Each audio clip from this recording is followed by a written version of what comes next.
Hey everyone, welcome back to the deep dive. This time, it's personal, especially for all of you in the Socorro Independent School District community. We're talking to you, the parents, the students, the staff, everyone who makes SISD what it is, and of course, to the incredible educators who pour their hearts into their work every day. It's no secret that there's been a lot of talk, a lot of headlines about the district's finances, and it's definitely created some worry, some uncertainty. Yeah, it's understandable, and that's exactly why we're doing this deep dive today. We want to get to the bottom of the financial situation in SISD. We want to understand how we got here, and really importantly, we want to explore the potential solutions, the way forward. Right, because there are solutions. And that's what makes this deep dive so crucial. It's not just about understanding the problem. It's about finding the path to a stronger future for SISD. Exactly. And we've got a really interesting perspective to guide us today. We're looking at the situation through the lens of an anonymous SISD educator, someone who's living this reality every day and who has some really powerful thoughts on what needs to change. That insider's perspective is so valuable because it brings the human element into these discussions. It reminds us that these aren't just numbers on a spreadsheet.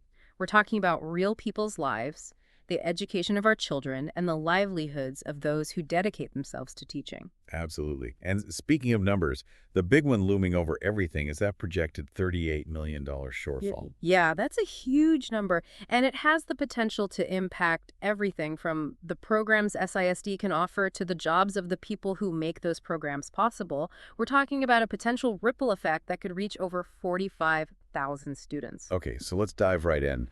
What's really striking right off the bat is that this educator sees this financial situation not as a sudden crisis, but more like the result of decisions and trends that have been building for a long time. Like this has been brewing under the surface for a while. Exactly. And for our listeners in the SISD community, I think this is where the deep dive offers some much needed context. It helps us see the bigger picture, to understand how the choices made over the past decade have led us to this point. It's like a slow leak that's finally become impossible to ignore. Slow leak, I like that. And the educator points to what they call a decade of systemic fiscal mismanagement. Yeah. Apparently, SISD has been operating on deficit budgets for years, consistently spending more than it's been taking in. And what's really concerning is that El Paso Matters has reported that there were internal warnings about this. Like people were raising red flags, but those warnings were ignored. That's the part that really makes you wonder, doesn't it? Who was speaking up? What were they saying? And why weren't those concerns addressed? That's something I think the SISD community really needs to dig into. Yeah, for sure. And then things really came to a head when the TEA, the Texas Education Agency, stepped in and started scrutinizing the district's finances. They uncovered some pretty specific problems, really troubling findings. One of the biggest was over 240 unauthorized stipend payments. Wow, 240. Yep, 240 payments, adding up to almost $300,000 between 2016 and 2022. And get this, these payments were made outside of the board-approved compensation plan. So it wasn't just like a little oopsie, it suggests a real breakdown in the system. Yeah, you can't just brush that off as a simple mistake. I mean, that many unauthorized payments for that amount of money.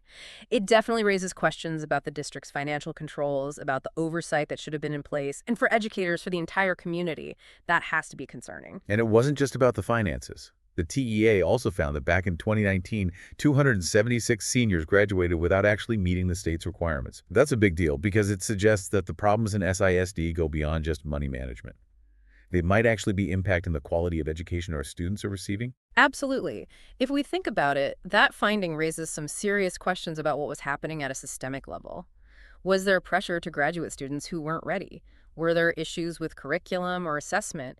It really makes you think about how these problems might be interconnected. The educator also makes a really interesting point about the COVID relief funds, the ESR funds. Remember those? Yeah, of course. Well, the concern is that instead of using those funds to fix the underlying budget issues, the district might have just used them as a temporary fix, as a Band-Aid. And now that those funds are drying up, the real problems are starting to show. That's such a common trap, isn't it? When you get a sudden influx of money, it can be tempting to just use it to keep things running as they are, instead of tackling the harder work of making real structural changes. But in the long run, those problems just become even bigger. It's like putting off going to the doctor when you know something is wrong. Right. You might feel better for a little while, but the problem is still there, and it's probably just getting worse. So the educator digs into the tenures of the two former superintendents, Jose Espinoza and Nate Carmen. And the suggestion is that this pattern of overspending, those compensation irregularities we talked about, really started under Espinoza. It's so important to look at the history, at the timeline of how these things developed. It helps us understand the context, the decisions that were made, and how we ended up where we are today. Right. And then Carmen took over in 2021, and he continued to approve deficit budgets. And this was all happening while enrollment was going down and attendance was dropping. Those are pretty clear signs that something needed to change financially, but those changes just weren't made. And then, of course, Carmen resigned rather abruptly in 2023 in the middle of the TEA investigations and all the public frustration that was building up. Yeah, you have to wonder what was going through his mind at that point. It seems like there was a real disconnect between the reality of the situation and the decisions being made at the top. And for SISD, this really highlights how important it is to have leaders who are not just fiscally responsible, but also really in tune with what's happening in the community, with the needs of the students and staff. And that leads us to the issue of declining enrollment, which is a huge part of this puzzle. Between 2021 and 2024, SISD lost over 1,200 students. Now, here in Texas, state funding is directly tied to attendance, average daily attendance. So when enrollment drops, funding drops too. And in this case, that drop in enrollment cost SISD a whopping $10 million in state funding. That's a big hit. I mean, think about it. Every student who leaves, that's less money coming into the district. And the district still has all the same costs, teachers, facilities, resources. It puts a huge strain on the budget. And then, of course, there's the expiration of those ESSER funds we talked about. That money is gone now. So programs that were being funded by those temporary dollars are suddenly left hanging without a source of funding. It's like that feeling when you have a side hustle and it ends and you're back to trying to make ends meet on your regular salary. It's a tough spot to be in. You get used to having that extra money, and then suddenly it's gone. And you have to make some really difficult choices. It forces you to prioritize. And to make matters even worse, the educator points to the bigger economic context. We've got rising inflation, which is affecting everyone, and what they describe as stagnant state investment in public education. These are problems that go beyond just SISD. They're impacting districts across the state, but they certainly don't help when you're already facing a financial crisis. Right. It's like trying to run a marathon with a weight vest on. You're already facing a huge challenge, and then these external factors just add another layer of difficulty. It's a tough reality for public schools right now, but the good news is this educator doesn't just leave us with a doom and gloom picture. They actually offer a roadmap for how SISD can recover, how it can build a better future. They call it an ambitious but achievable path forward. I like that, ambitious but achievable. It acknowledges the challenges, but also offers hope. The key, they say, is a transparent, collaborative, and strategic approach that focuses on student success, retaining our amazing staff, and rebuilding trust with the community. Yeah, you can't just focus on cutting costs and hoping for the best. You have to invest in the things that make a strong school district. Great teachers, engaged students, and a supportive community. That's how you build a solid foundation for the future. Totally agree. So let's break down their proposed solutions. The first area they focus on is financial stabilization and oversight. It seems like they want to put some really strong systems in place to make sure this kind of situation doesn't happen again. Yeah, it's all about accountability and transparency. They want to make sure that every dollar is being spent wisely and effectively. Right. And one of the big ideas they propose is implementing zero-based budgeting, or ZBB. Can you explain what that is?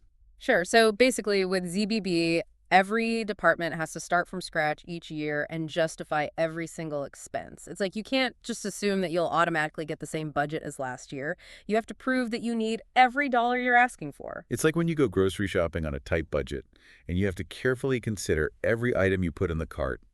Do I really need this? Can I get a cheaper version? Exactly. It forces everyone to really think critically about their spending and to prioritize what's truly essential. Okay, so ZBB is one part of it. They also recommend establishing a financial oversight task force. This would be a group of people from all different parts of the community, board members, principals, financial experts, even parents. And they would meet regularly to review spending and look for ways to save money. I really like that idea. It brings in different perspectives, so you're not just relying on the same people to make all the decisions. And it also increases transparency because the community is directly involved in the process. Right, and the more transparency, the more trust. They also suggest going above and beyond the state requirements and doing annual independent audits. That's a way to really make sure everything is on the up and up and to catch any potential problems early on. It's like getting a second opinion from a doctor. It just gives you that extra level of confidence and assurance.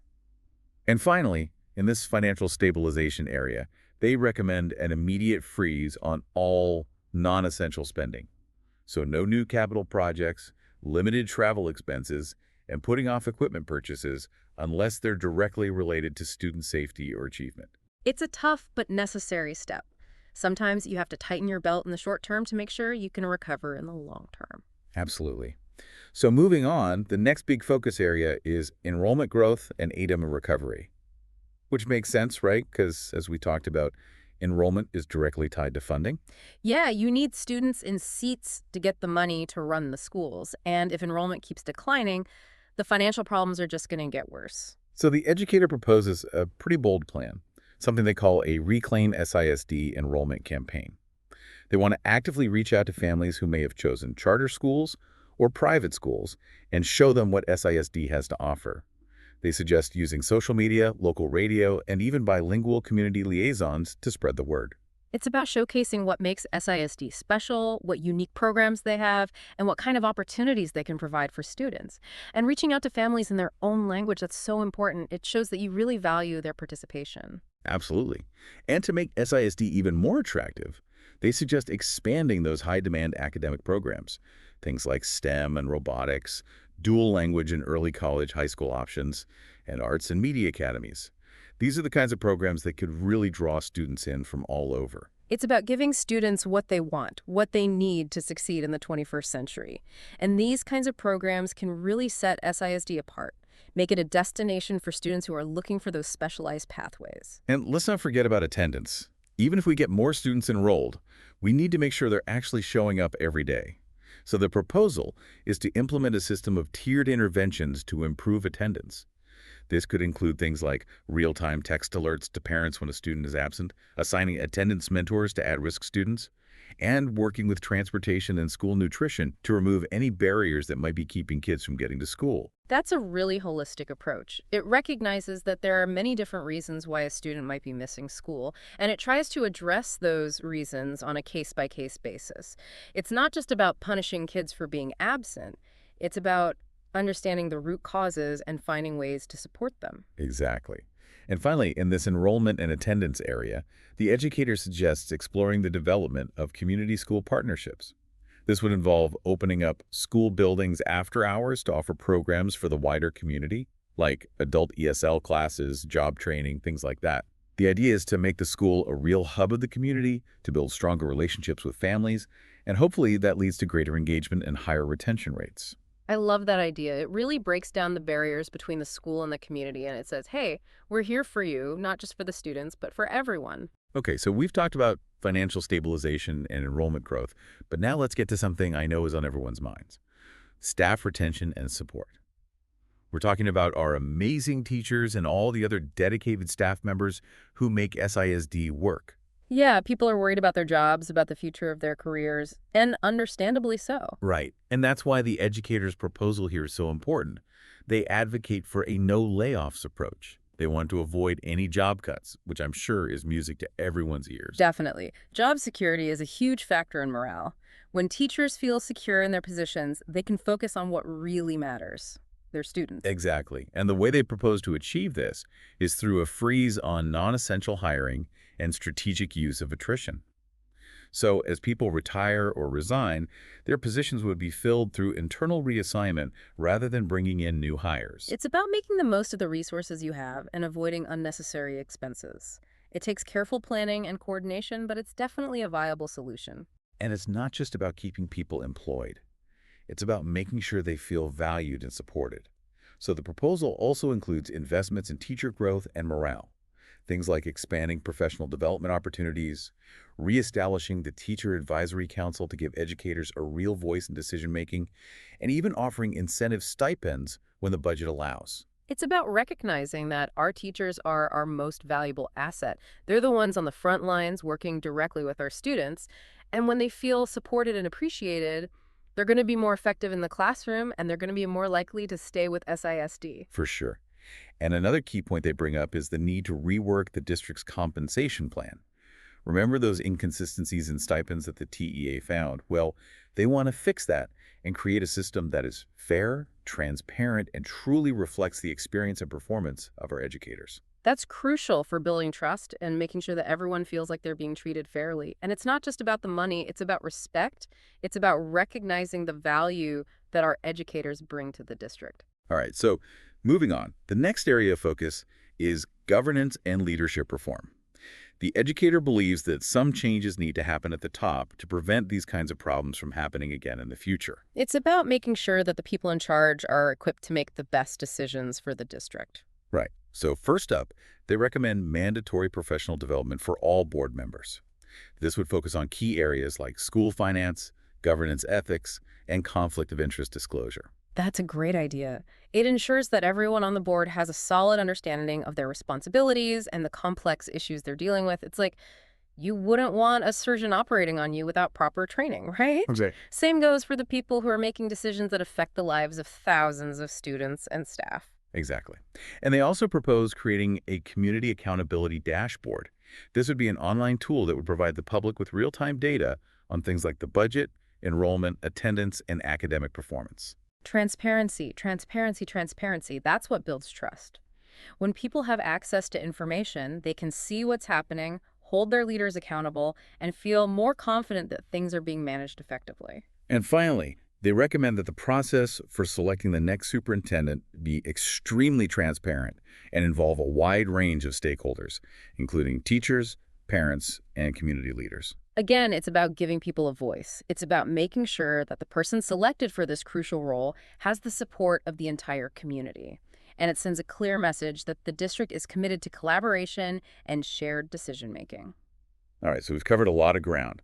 Financial stabilization, enrollment growth, staff support, governance reform. But the educator doesn't stop there. They also emphasize the importance of engaging the entire community. Yeah, it's not just about what happens at the district level. It's about everyone working together to create positive change. So for teachers and campus leaders, this means actively involving them in budget and program planning, encouraging them to lead family engagement nights, and empowering them to try out innovative solutions in their own classrooms. It's about recognizing that teachers are on the front lines. They see what works, what doesn't work, and they have amazing ideas. So give them a seat at the table, listen to their voices, and let them be part of the solution. And for the district-level personnel, the focus should be on data-informed decision-making and streamlining central office operations to make sure more resources are reaching the schools where they're needed most. It's about efficiency and effectiveness. It's about making sure that the central office is supporting the schools, Right. not creating unnecessary burdens. And the Board of Trustees needs to focus on setting clear policies and avoid micromanaging. They also need to make a strong commitment to transparency and ethical decision-making in everything they do. It's about setting the tone, leading by example. It's about showing the community that they can trust the people who are making decisions about their children's education. And finally, for families and community members, the educator encourages active involvement, attending community forums, volunteering at schools, even advocating for better school funding at the state level. It's a reminder that we all have a stake in the success of our schools. We can't just sit back and expect others to fix things. We all need to get involved and do our part. So as we wrap up this deep dive, it's clear that SISD is facing some serious challenges, and these challenges are deeply intertwined. But there's also a path forward. There's a plan. And it's not just about cutting costs. It's about creating a stronger, more sustainable future for our schools. And that's what makes this so important for everyone in the SISD community to hear. We're not just talking about abstract problems. We're talking about real solutions, real actions that can make a difference. And what really strikes me is that it's going to take a collective effort. It's going to take the board, the educators, the administrators, the families, the entire community, all working together to overcome these challenges and build a brighter future for SISD. And that brings us to a really crucial question for everyone listening. What role are you going to play in this recovery? What actions are you going to take? Because ultimately, the future of SISD is in our hands. That's right. It's a shared responsibility. And even small actions can make a difference. So get involved, stay informed, and let's work together to make SISD the best it can be. Thanks for joining us on The Deep Dive. We'll see you next time. See you then.